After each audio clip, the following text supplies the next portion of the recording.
سلام ایمان، من از طرف خداوند چند تا سوال دارم ازت.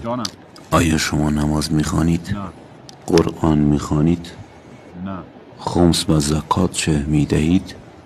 نه. به نیازمندان کمک میکنید؟ نه. چرا؟ تمام بی؟ بله تمام.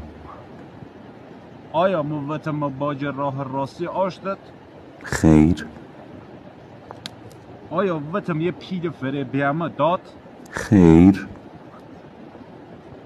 آیا وت مبیند یه مال ویلویی استخداری بیامه داد؟ خیر. نه. آیا وتم یه شوسی بلنی بیامه ادام بای هفالی بیامه بیره بچ میبام داد؟ نه. خیر. شرکتی وتم بیابینم داد؟ خیر. پس 50-50 تو اره وجد منی اره وجم دست ما شوریه منی ده کارتو نیرم. خدا نگهدار.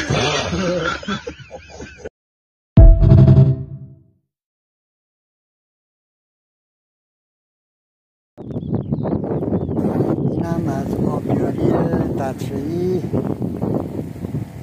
یا بارانی.